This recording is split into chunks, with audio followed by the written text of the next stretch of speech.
કહેવત છે ને કે મિયા પડ્યા તોય તંગડી ઊંચી રાખે તેવું ભરૂચ ભાજપમાં સસ્પેન્ડ થયેલા સમર્થકોને લઈને અરુણસિંહ રાણાએ જણાવ્યું હતું। પક્ષના મેન્ડેટ સામે જઈને દૂધધારા ડેરીમાં ઝુકાવનાર અરુણસિંહ રાણાના સમર્થકોને પક્ષના પ્રાથમિક પદેથી સસ્પેન્ડ કરવામાં આવ્યા। તેની સામે અરુણસિંહ રાણાએ જણાવ્યું હતું કે આ ડેરીની ચૂંટણી હોવાથી હું પક્ષના સિદ્ધાંતો મુજબ મારા મતદારો માટે ચૂંટણી લડી રહ્યો છું। મારા મતદારોનું હિત એ મારા હૈયે। હું જુઠ્ઠા અને અપ્રામાણિક લોકોની સાથે નથી। તેથી અમે ચૂંટણીમાં ઊભા જ રહેવાના છીએ અને ચૂંટણી લડવાના પણ છીએ। પછી અમે પક્ષ સમક્ષ રજૂઆત કરવા જઈશું। તેની સાથે જ તેમની વિકાસ પેનલ જીતશે તેવો વિશ્વાસ પણ વ્યક્ત કર્યો હતો। દૂધધારા ડેરી ભરૂચની ચૂંટણી છે। હું ભારતીય જનતા પાર્ટીનો સૈનિક છું। હું ભારતીય જનતા પાર્ટીમાં છું। સહકારીના સિદ્ધાંતોથી કમરના નિશાન ઉપર કોઈ ચૂંટણી લડાતી નથી। મારા મતદારોની ચિંતા કરીને મારા ગરીબ પરિવાર મધ્યમ વર્ગની માથા ઉપર ચા લાવીને દૂધ ભરીને ગુજરાન ચલાવનાર લોકો માટે હું હંમેશા માટે કટિબદ્ધ છું અને કોઈ મને અસર પડવાની નથી। એટલા માટે નથી પડવાની કે હું સત્ય સાથે છું। હું જૂઠા લોકો સાથે નથી, ભ્રષ્ટાચારીઓ સાથે પણ નથી। એટલે મારે આ લડાઈ છે। એમને સંસદની ચિંતા નથી, ધારાસભ્યોને પૂછવામાં આવ્યું નથી, જિલ્લાની સંકલન મળવાની સૂચના પણ નથી અને મેં ઉપર ધ્યાન દોરેલું હતું કે આ સહકારી ચૂંટણી છે અને મારી પેનલ ઊભો રાખવાનું છે। હું જીતવાનો જ છે। 15-15 પહેલું ખાતું મારું ખોલાયું છે। ભાઈ પ્રકાશ દેસાઈ ખૂબ મજબૂત ઉમેદવાર હતો અને એ ચૂંટણી જીતેલો છે અને બાકીના 14 પણ જીતવાના છે, કોઈ શંકા નથી। આમ ભરૂચની દૂધધારા ડેરીની ચૂંટણી જાણે ફક્ત સહકારી ક્ષેત્રની ન હોય અને વિધાનસભાની ચૂંટણી હોય તેવા પ્રકારનું વાતાવરણ ઊભું થયું। આખી ચૂંટણીમાં જાણે ભાજપની અંદર ભાજપના મૂળ ઉમેદવારો અને ભાજપમાંથી બહારથી આવેલા આયાતી ઉમેદવારોના જંગ સમાન બની ગઈ છે। રોજ દિવસ પલટાય છે તેમ જાણે ચૂંટણીનો રંગ પલટાય છે। આ પહેલા પણ દૂધધારા ડેરીની ચૂંટણીમાં ક્યારેય આવો ગરમાવો આવ્યો ન હતો। આમાં દૂધધારા ડેરીના રીસરનું દૂધ ઉકળી રહ્યું હોય તેવી સ્થિતિ જોવા મળી રહી છે।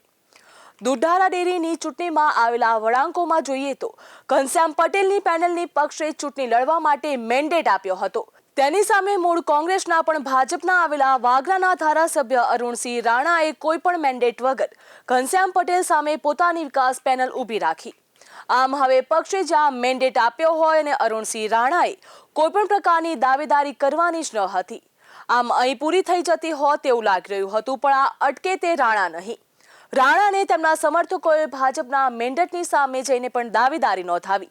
સ્વાભાવિક રીતે ભરૂચના સાંસદ મનસુખ વસાવાને આ પ્રકારની વાત પસંદ ન આવી। તેમણે રીતસર ભાજપની અંદર આયતી ઉમેદવારો સામે મોરચો માંડતા હોય તેમ જિલ્લા પ્રમુખ પ્રકાશ મોદી સમક્ષ નારાજગી વ્યક્ત કરી હતી અને પત્ર પણ લખ્યો હતો, જેનો વિવાદ પણ હાલ ચાલી રહ્યો છે। તેમણે જણાવ્યું હતું કે કાલના આવેલા લોકો પક્ષમાં અને પછીથી બીજા સહકારી એકમોમાં મોટો હોદ્દો મેળવવા લાગે છે, જ્યારે વર્ષોથી પક્ષમાં રહીને કામ કરતા કાર્યકરોની સાવ અવગણના કરવામાં આવી રહી છે। તેમને કારણે ધકેલવામાં આવી રહ્યા છે। જે ડેરીમાં જે ઉમેદવારોને જે સસ્પેન્ડ કર્યા છે એ પણ બધા મોટાભાગના ભાજપના જ છે। આ સસ્પેન્ડ જે કર્યા છે એનાથી પાર્ટી માને કે નહીં માને પણ પાર્ટીને આવનારા દિવસોમાં નુકસાન છે। તાલુકા પંચાયત, જિલ્લા પંચાયતની ચૂંટણીમાં એનું નુકસાન થવાનું છે, સ્પષ્ટ માનવું પડે। હું તો શરૂઆતથી જ કહેતો હતો કે આ ટોટલી જે પ્રક્રિયા જે છે ચૂંટણીની એ જિલ્લા સંકલન ભરૂચને જિલ્લા સંકલન નર્મદાને પૂછવામાં આવ્યું હોત, સંકલન સમિતિમાં જિલ્લા પાર્ટીના પ્રમુખ હોય છે, ધારાસભ્ય હોય છે, સંસદ સભ્ય હોય અને મહામંત્રી હોય છે।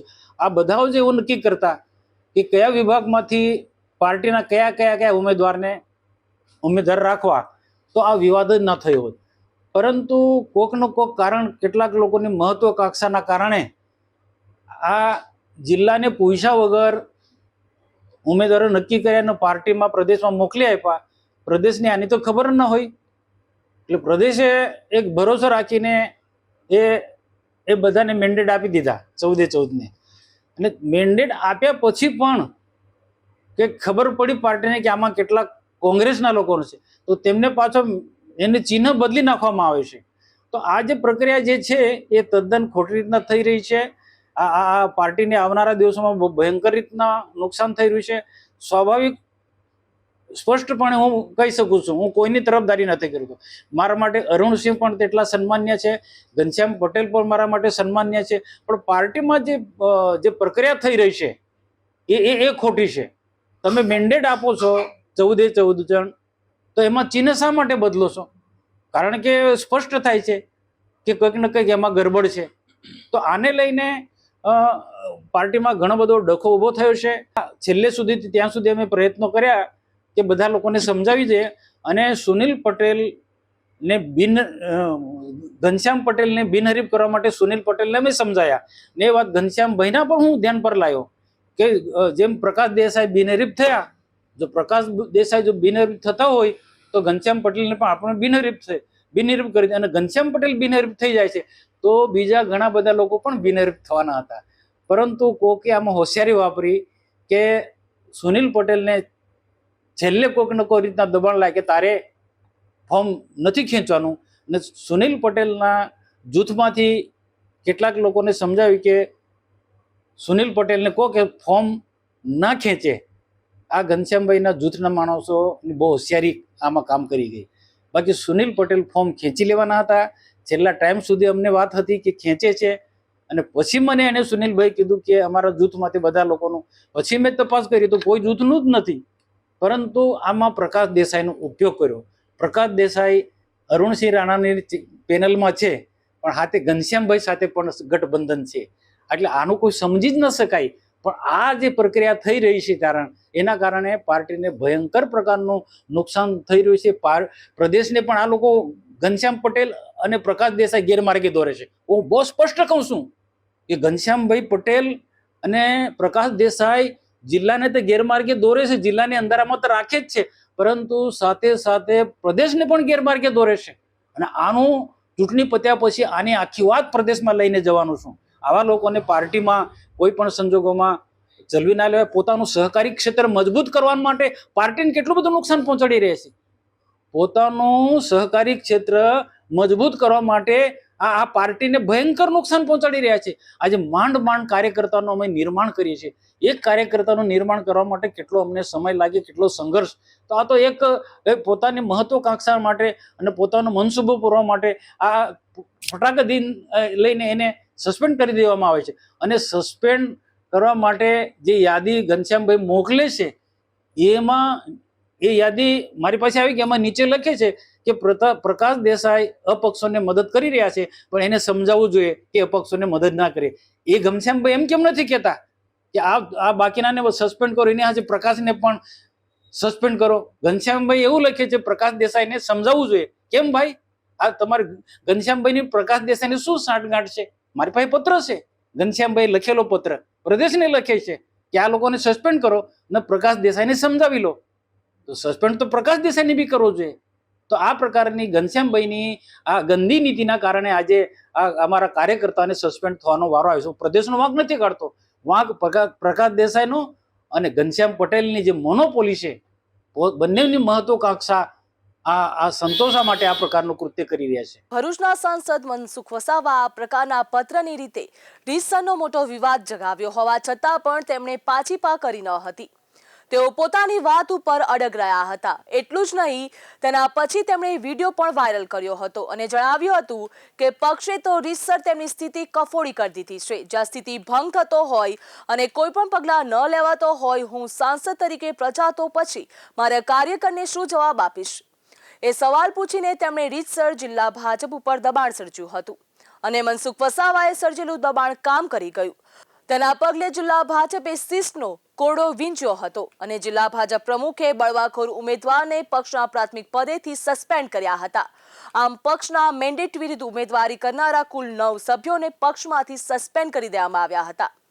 આ કાર્યવાહી ભરૂચ જિલ્લા ભાજપ પ્રમુખ પ્રકાશ મોદીના નેતૃત્વ હેઠળ કરવામાં આવી હતી, જેનાથી સ્થાનિક રાજકારણમાં પણ ખળભળાટ મચી જવા પામ્યો હતો. આ ચૂંટણી ભરૂચ જિલ્લાના ડેરી ક્ષેત્રમાં સૌથી મહત્વપૂર્ણ છે અને ભાજપના આ પગલામાંથી પાર્ટીની આંતરિક એકતા અને શિસ્ત ભંગ ભાર મૂકવા ઉપર આવ્યો હતો. આમ ભરૂચના સાંસદ મનસુખ વસાવાનો બળાપો અને આક્રોશ છેવટે રંગ લાવ્યો હતો. પક્ષના સિદ્ધાંતો અને પક્ષના મેન્ડેટથી વિપરીત જઈને કામ કરનારા સામે તેમણે કાર્યવાહી કરવાની જિલ્લા પ્રમુખ સમક્ષ માંગ કરી હતી.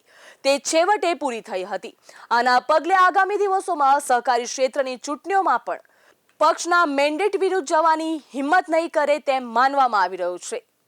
ભરૂચ જિલ્લાના ભાજપ પ્રમુખ પ્રકાશ મોદીએ અરુણસિંહ રાણાની પેનલમાં 9 ઉમેદવારોને પક્ષમાંથી સસ્પેન્ડ કર્યા હતા. સસ્પેન્ડ થનારા ઉમેદવારોના અરુણસિંહની પેનલમાં ચેરમેન પદના ઉમેદવાર મનાતા જિગ્નેશ પટેલ અને ભૂતપૂર્વ ભરૂચ જિલ્લાના પ્રમુખ જેમાં પંચાયતના પ્રમુખ શાંતાબેન પટેલનો પણ સમાવેશ થાય છે. આ ઉપરાંત ભરૂચ બાદ નર્મદા જિલ્લા પછી ભાજપ પ્રમુખે દૂધધારા ડેરીની ચૂંટણીમાં બળવાખોરો સામે શિસ્ત કોર્ડોનો વીંચ્યો હતો. ભરૂચ પછી નર્મદા જિલ્લા ભાજપ પ્રમુખ નીલ રાવે, સોમા વસાવા, દિનેશ બારિયા, સુનિલ પટેલને પક્ષમાંથી સસ્પેન્ડ કર્યા હતા. અરુણસિંહ રાણાની પેનલમાં ભાજપના મેન્ડેટ સામે ઉમેદવાર કરનાર કુલ 9 ઉમેદવારોને ભાજપે પક્ષમાંથી પાણિયું પકડાવ્યું હતું. હવે આગામી દિવસોમાં બળવાખોરો કયા પ્રકારની વ્યૂહરચના અપનાવશે તેના ઉપર સ્થાનિક વિશ્લેષકોની નજર છે. રાણાએ તો સ્પષ્ટ જણાવ્યું હતું કે તેઓ પાછી પાની કરવાના નથી. તેથી હવે દૂધધારા ડેરીની ચૂંટણીમાં આગામી દિવસોમાં વિવાદો કેવો રંગ પકડશે તે જોવાનું રહેશે. કયા પ્રકારની રાજકીય ઉઠાપટક થશે અને કાવા દાવા જોવા મળશે તે જોવાનું રહેશે.